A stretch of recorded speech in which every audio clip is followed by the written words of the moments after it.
Buenas noches, qué bueno estar nuevamente compartiendo con ustedes este espacio. Esperamos que esta semana haya transcurrido en muy buenas condiciones para todos ustedes y que las situaciones que hayamos afrontado se hayan llevado con buen ánimo. Luz Ángela, te veo por aquí acompañándonos, qué bueno. Vamos a compartir esta noche nuevamente un espacio. Hola Zulay, muy buenas noches también. Los acompaño esta noche con un delicioso café. Vamos a compartir hoy nuevamente la lectura. He visto que también Luz Ángela, Zulay, Edgar y los demás compañeros han estado participando estas noches de las lecturas. Carolay, qué bueno ver los exalumnos. También que Dios te bendiga. Un abrazo fuerte. Qué bonito que en este espacio estemos compartiendo y que cada uno de ustedes se esté uniendo cada vez con más entusiasmo a este grupo. Y de verdad que sería bonito seguir recibiendo las sugerencias de parte de cada uno de ustedes para las lecturas que adelantemos. Les he dicho a las anfitrionas de este espacio que quisiera leer algo de Frank Kafka y si ustedes todos me lo permiten y les parece bien, los viernes continuaría haciendo este tipo de lecturas que pues de mi parte son de bastante trayectoria en esa lectura, me agradan. Es de Kafka, muchos dicen que es existencialista, pero ellos mismos se niegan a reconocer que lo sean. Yo digo que son una línea humanista y en el caso de nuestro autor, Franz, él regularmente es reconocido por la creación del antihéroe.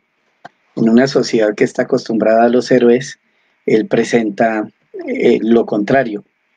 Es un atrevimiento al hacerlo a comienzos del siglo XX, porque no era una línea que normalmente se llevara en la literatura. Entonces vamos a tener la oportunidad de pronto de ver muchos antihéroes si logramos adelantar estas lecturas de Kafka. Para el día de hoy, un artista del hambre. La semana pasada les compartí un poco que no quise leer nada del autor que compartimos, porque no me gusta normalmente conocer nada del autor antes de leerlo. Y sin embargo, después de leerlo, tampoco soy amigo de profundizar en la vida del autor como tal, porque las obras de por sí tienen vida. Y meternos en la vida del autor, para mí, a nivel personal, es algo secundario. Se me vuelve nada más allá de una conversación de cualquier café. Y en los espacios literarios es más enriquecedor compartir el libro, la obra en sí misma, dejar que la obra nos hable, pero de Kafka se puede decir que él fue de aquellas personas que fue por la vida intentando complacer al padre, que quería que fuera abogado, fue abogado, pero lo suyo era la literatura. Un artista del hambre. En los últimos decenios, el interés por los ayunadores ha disminuido muchísimo. Antes era un buen negocio organizar grandes exhibiciones de este género como espectáculo independiente, cosa que hoy, en cambio, es imposible del todo. Eran otros tiempos. Entonces, toda la ciudad se ocupaba del ayunador. Aumentaba su interés a cada día de ayuno. Todos querían verlo siquiera una vez al día. En los últimos del ayuno, no faltaba quien se estuviera días enteros sentado ante la pequeña jaula del ayunador. Había además exhibiciones nocturnas cuyo efecto era realzado por medio de antorchas. En los días buenos, se sacaba la jaula al aire libre y era entonces cuando les mostraban el ayunador a los niños.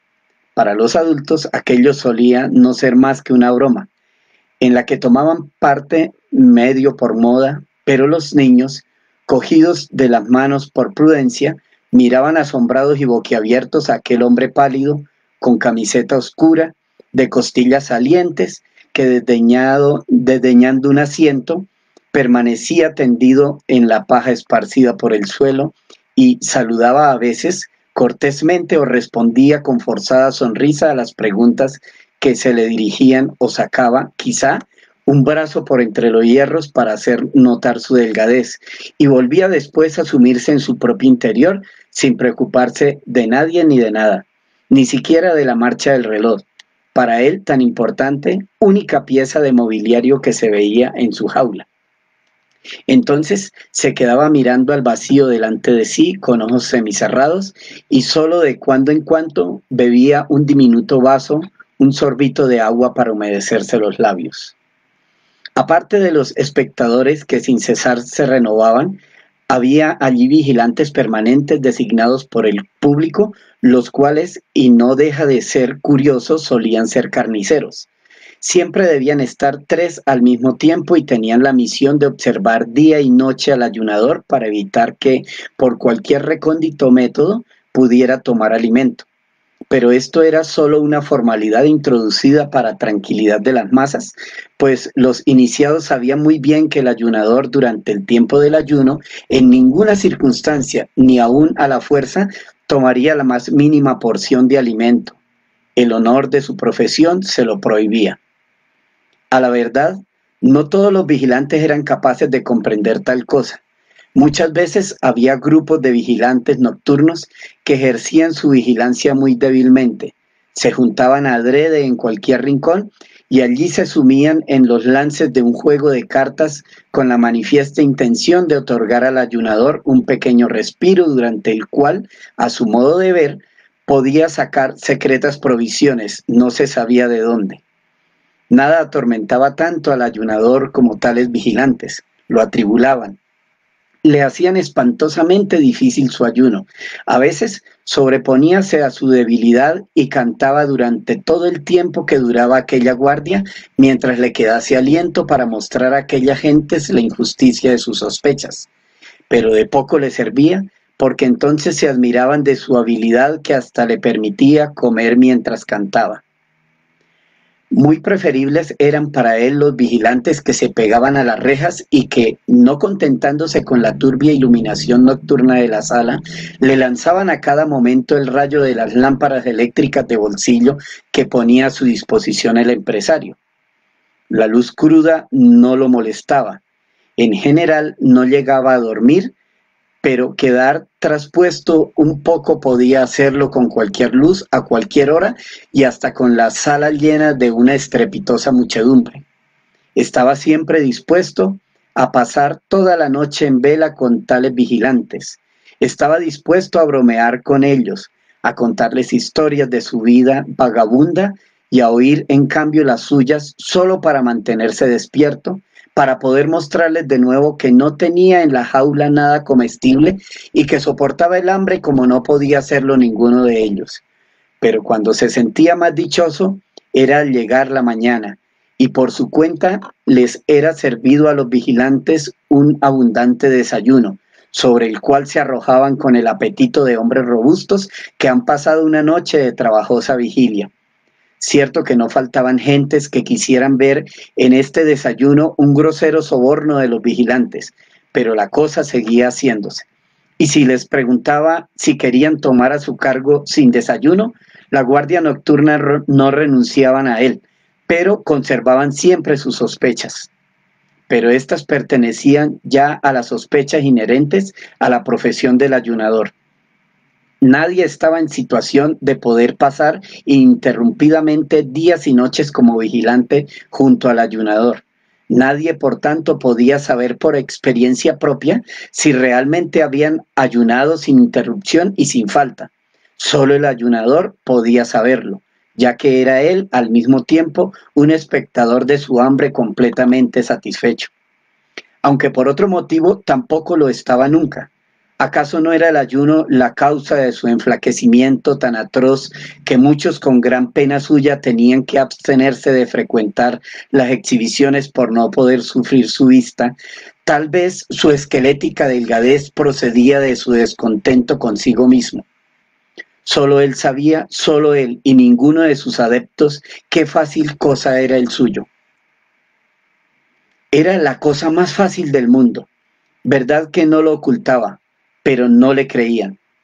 En el caso más favorable lo tomaban por modesto, pero en general lo juzgaban un reclamista o un vil farsante para quien el ayuno era cosa fácil porque sabía la manera de hacerlo fácil y que tenía además el cinismo de dejarlo entrever.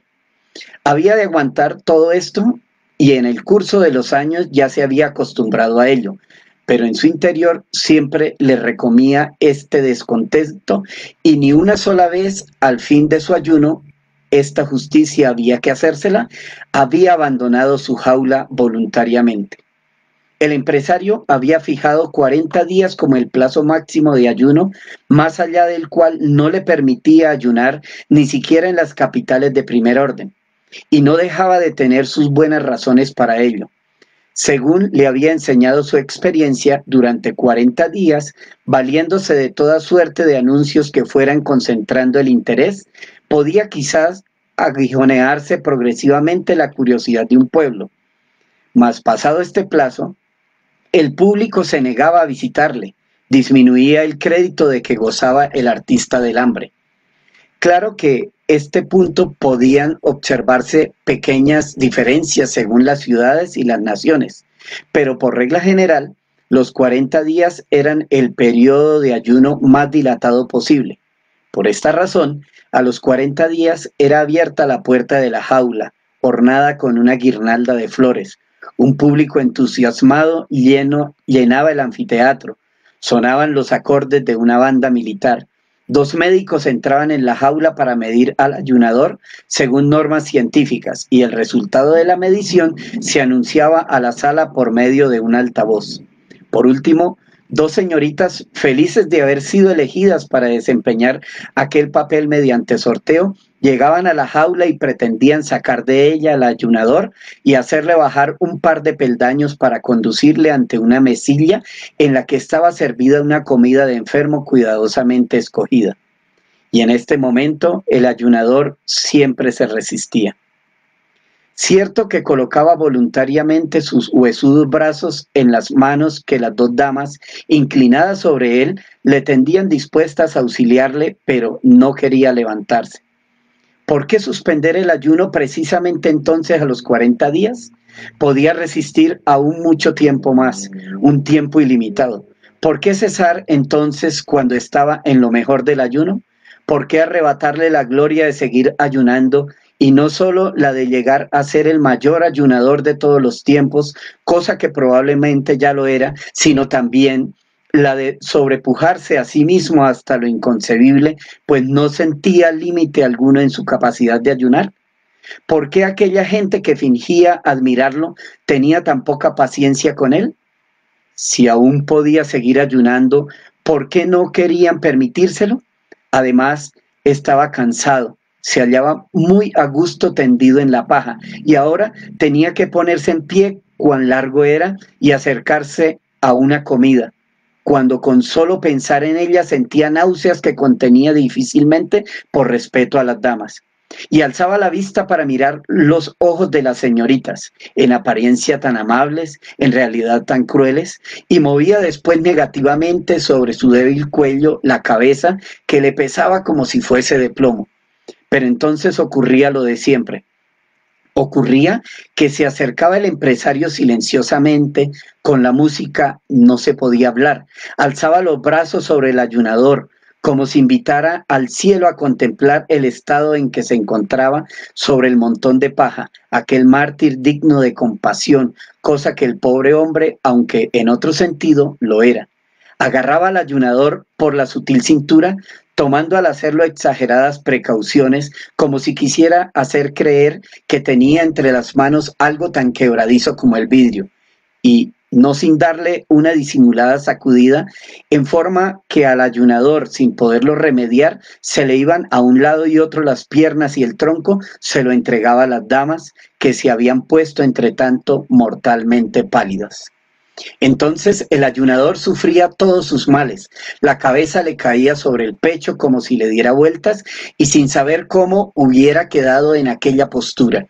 El cuerpo estaba como vacío, las piernas en su afán de mantenerse en pie apretaban sus rodillas una contra otra. Los pies rascaban el suelo como si no fueran el verdadero y buscaran a este bajo aquel. Y todo el peso del cuerpo, por lo demás muy leve, caía sobre una de las damas, la cual, buscando auxilio con cortado aliento, jamás se hubiera imaginado de este modo aquella misión honorífica, alargaba todo lo posible su cuello para librar siquiera su rostro del contacto con el ayunador. Pero después, como no lo lograba y su compañera más feliz que ella no venía en su ayuda, sino que se limitaba a llevar entre las suyas temblorosas el pequeño haz de huesos de la mano del ayunador, la portadora, en medio de las divertidas carcajadas de toda la sala, rompía a llorar y tenía que ser librada de su carga por un criado de largo tiempo atrás, preparado para ello. Después venía la comida, en la cual el empresario, en el semisueño del desenjaulado, más parecido a un desmayo que a un sueño, le hacía tragar alguna cosa, en medio de una divertida charla con que apartaba la atención de los espectadores del estado en que se hallaba el ayunador. Después venía un brindis dirigido al público que el empresario fingía dictado por el ayunador. La orquesta recalcaba todo con un gran trompeteo. Marchábase el público y nadie quedaba descontento de lo que había visto. Nadie, salvo el ayunador, el artista del hambre, nadie excepto él. Vivió así muchos años, cortados por periódicos descansos, respetado por el mundo, en una situación de aparente esplendor. Mas, no obstante, casi siempre estaba de un humor melancólico que se acentuaba cada vez más, ya que no había nadie que supiera tomarlo en serio. ¿Con qué, además, podrían consolarle? ¿Qué más podía apetecer? Y si alguna vez surgía alguien de piadoso ánimo que lo compadecía y quería hacerle comprender que probablemente su tristeza procedía del hambre, bien podía ocurrir, sobre todo si estaba ya muy avanzado el ayuno, que el ayunador le respondiera con una explosión de furia, y con espanto de todos comenzaba a sacudir como una fiera los hierros de la jaula. Mas para tales cosas tenía el empresario un castigo que le gustaba emplear. Disculpaba al ayunador ante el congregado público. Añadía que solo la irritabilidad provocada por el hambre, irritabilidad incomprensible en hombres bien alimentados, podía hacer disculpable la conducta del ayunador. Después, tratando de este tema, para explicarlo, pasaba a rebatir la afirmación del ayunador de que le era posible ayunar mucho más tiempo del que ayunaba. Alababa la noble ambición, la buena voluntad, el gran olvido de sí mismo que claramente se revelaban en esta afirmación, pero enseguida procuraba echarla abajo solo con mostrar unas fotografías que eran vendidas al mismo tiempo, pues en el retrato se veía al ayunador en la cama, casi muerto de inanición, a los 40 días de su ayuno. Todo esto lo sabía muy bien el ayunador, pero era cada vez más intolerable para él aquella enervante deformación de la verdad. Presentábase allí como causa lo que solo era consecuencia de la precoz terminación del ayuno. Era imposible luchar contra aquella incomprensión, contra aquel universo de estulticia. Lleno de buena fe, escuchaba ansiosamente desde su reja las palabras del empresario, pero al aparecer las fotografías soltábase siempre de la reja y sollozando volvía a dejarse caer en la paja. El ya calmado público podía acercarse otra vez a la jaula y examinarlo a su sabor. Unos años más tarde, si los testigos de tales escenas volvían a acordarse de ellas, notaban que se habían hecho incomprensibles hasta para ellos mismos. Es que mientras tanto se había operado el famoso cambio, sobrevino casi de repente. Debía haber razones profundas para ello, pero ¿quién es capaz de hallarlas? El caso es que cierto día el tan mimado artista del hambre se vio abandonado por la muchedumbre ansiosa de diversiones que prefería otros espectáculos. El empresario recorrió otra vez con él media Europa para ver si en algún sitio hallarían aún el antiguo interés. Todo en vano. Como por obra de un pacto, había nacido al mismo tiempo en todas partes una repulsión hacia el espectáculo del hambre. Claro que en realidad este fenómeno no podía haberse dado así de repente y meditabundos y compungidos recordaban ahora muchas cosas que en el tiempo de la embriaguez del triunfo no habían considerado suficientemente, presagios no atendidos como merecían serlo. Pero ahora era demasiado tarde para intentar algo en contra. Cierto que era indudable que alguna vez volvería a presentarse la época de los ayunadores, pero para los ahora vivientes eso no era consuelo. ¿Qué debía hacer pues el ayunador? Aquel que había sido aclamado por las multitudes no podía mostrarse en barracas por las ferias rurales. Y para adoptar otro oficio, no solo era el ayunador demasiado viejo, sino que estaba fanáticamente enamorado del hambre. Por tanto, se despidió del empresario, compañero de una carrera incomparable, y se hizo contratar en un gran circo sin examinar siquiera las condiciones del contrato. Un gran circo con su infinidad de hombres, animales y aparatos que sin cesar se sustituyen y se complementan unos a otros. Puede en cualquier momento utilizar a cualquier artista, aunque sea a un ayunador, si sus pretensiones son modestas, naturalmente.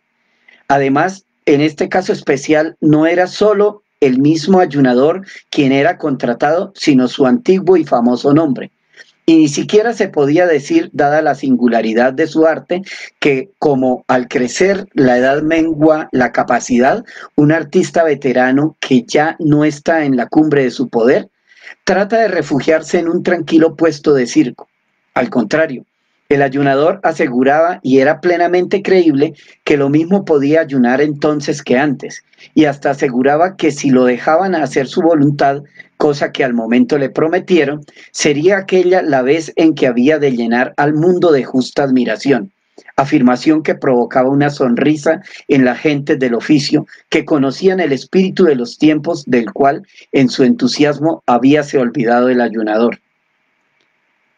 Mas allá en su fondo, el ayunador no dejó de hacerse cargo de las circunstancias y aceptó sin dificultad que no fuera colocada su jaula en el centro de la pista, como número sobresaliente, sino que se la dejara fuera, cerca de las cuadras, sitio por lo demás bastante concurrido.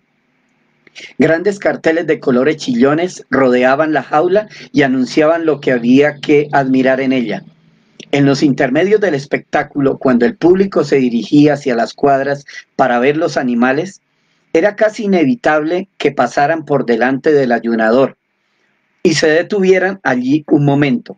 ¿Acaso habrían permanecido más tiempo junto a él si no hicieran imposible una contemplación más larga y tranquila los empujones de los que venían detrás por el estrecho corredor y que no comprendían que se hiciera aquella parada en el camino de las interesantes cuadras?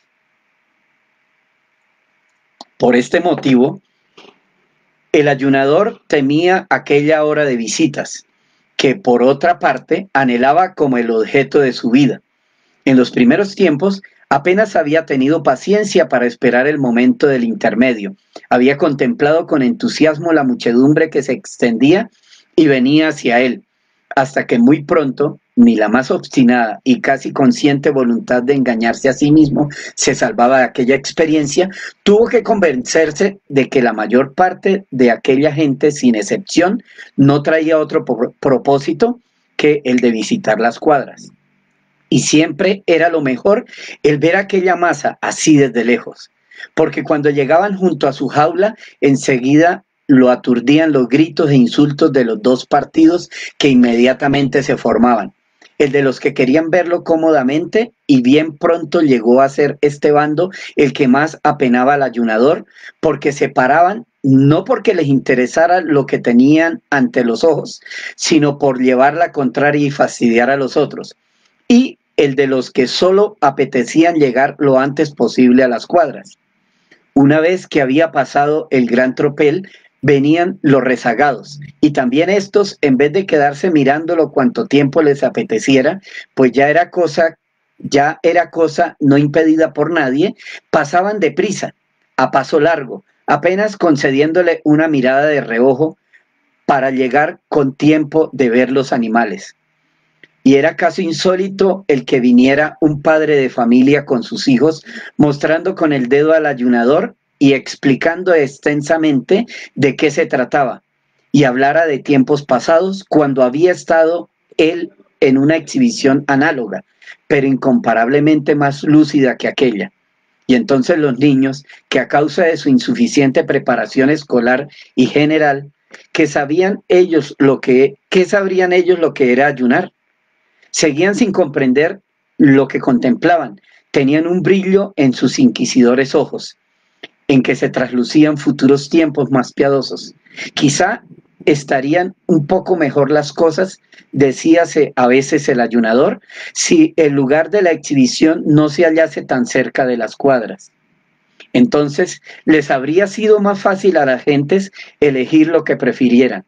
Aparte de que le molestaban mucho y acababan por deprimir sus fuerzas las emanaciones de las cuadras, la nocturna inquietud de los animales, el paso por delante de su jaula de los sangrientos trozos de carne con que alimentaban a los animales de presa y los rugidos y gritos de estos durante su comida. Pero no se atrevía a decirlo a la dirección, pues si bien lo pensaba, siempre tenía que agradecer a los animales, la muchedumbre de visitantes que pasaban ante él, entre los cuales de cuando en cuando bien se podía encontrar alguno que viniera especialmente a verle. ¿Quién sabe en qué rincón lo meterían?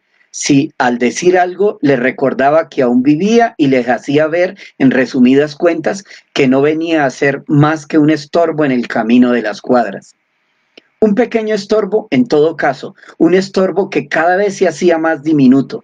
Las gentes se iban acostumbrando a la rara manía de pretender llamar la atención como ayunador en los tiempos actuales. Y adquirido este hábito, quedó ya pronunciada la sentencia de muerte del ayunador. Podía ayunar cuanto quisiera, y así lo hacía. Pero nada podía ya salvarle. La gente pasaba por su lado sin verle. ¿Y si intentara explicarle a alguien el arte del ayuno? A quien no lo siente, no es posible hacérselo comprender. Los más hermosos rótulos llegaron a ponerse sucios e ilegibles.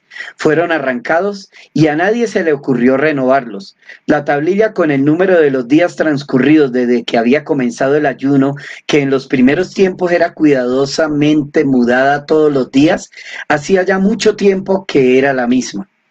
Pues al cabo de algunas semanas, este pequeño trabajo habíase hecho desagradable para el personal. Y de este modo, cierto que el ayunador continuó ayunando como siempre había anhelado y que lo hacía sin molestia, tal como en otro tiempo lo había anunciado, pero nadie contaba ya el tiempo que pasaba. Nadie, ni siquiera el mismo ayunador, sabía qué número de días de ayuno llevaba alcanzados, y su corazón se llenaba de melancolía. Y así, cierta vez, durante aquel tiempo, en que un ocioso se detuvo ante su jaula y se rió del viejo número de días consignado en la tablilla, pareciéndole imposible, y habló de engañifa y de estafa. Fue esta la más estúpida mentira que pudieron inventar, la indiferencia y la malicia innata, pues no era el ayunador quien engañaba. Él trabajaba honradamente, pero era el mundo quien se engañaba en cuanto a sus merecimientos. Volvieron a pasar muchos días, pero llegó uno en que también aquello tuvo su fin. Cierta vez, un inspector se fijó en la jaula y preguntó a los criados por qué dejaban sin aprovechar aquella jaula tan utilizable que solo contenía un podrido montón de paja. Todos lo ignoraban hasta que por fin uno, al ver la tablilla del número de días, se acordó del ayunador. Removieron con horcas la paja y en medio de ella hallaron al ayunador. ¿Ayunas todavía?, preguntóle el inspector. ¿Cuándo vas a cesar de una vez? Perdónenme todos, musitó el ayunador, pero solo lo comprendió el inspector, que tenía el oído pegado a la reja. Sin duda, dijo el inspector, poniéndose el índice en la sien para indicar con ello al personal el estado mental del ayunador, todos te perdonamos. Había deseado toda la vida que admiraran mi resistencia al hambre, dijo el ayunador. Y la admiramos, repúsole el inspector. Pero no deberían admirarla, dijo el ayunador. Bueno, pues entonces no la admiraremos, dijo el inspector. Pero, ¿por qué no debemos admirarte? Porque me es forzoso ayunar. No puedo evitarlo, dijo el ayunador. Eso ya se ve, dijo el inspector. Pero, ¿por qué no puedes evitarlo? Porque, dijo el artista del hambre, levantando un poco la cabeza y hablando con la misma oreja, en la misma oreja del inspector, para que no se perdieran sus palabras, con labios alargados como si fuera a darle un beso. Porque no puedo encontrar comida que me gustara. Si la hubiera encontrado, puedes creerlo, no habría hecho ningún cumplido y me habría hartado como tú y como todos. Estas fueron sus últimas palabras, pero todavía en sus ojos quebrados mostrábase la firme convicción, aunque ya no orgullosa, de que seguiría ayunando. «Limpien aquí», ordenó el inspector, y enterraron al ayunador junto con la paja, mas en la jaula pusieron una pantera joven. Era un gran placer hasta para el más obtuso de los sentidos ver en aquella jaula tanto tiempo vacía la hermosa fiera que se revolcaba y daba saltos. Nada le faltaba. La comida que le gustaba traíansela sin largas cavilaciones sus guardianes. Ni siquiera parecía añorar la libertad. Aquel noble cuerpo, provisto de todo lo necesario para desgarrar lo que se le pusiera por delante, parecía llevar consigo la propia libertad. Parecía estar escondida en cualquier rincón de su dentadura. Y la alegría de vivir brotaba con tan fuerte ardor de sus fauces que no les era fácil a los espectadores poder hacerle frente. Pero se sobreponían a su temor, se apretaban contra la jaula y en modo alguno querían apartarse de allí. Fin. Franz Kafka. Bueno, espero que Kafka sea de su agrado. Si les parece una buena propuesta de lectura, hay muchas obras que podemos seguir compartiendo en este espacio que tan amablemente nos brindan para compartir un rato de lectura, un rato de abrazo en la distancia. Hoy, en plena pandemia, mañana desde el colegio, de cualquier otro lugar donde nos encontremos, queremos seguir compartiendo con ustedes. Recuerden que este es un espacio de like, es un espacio para compartir. Un abrazo a todos y buena noche.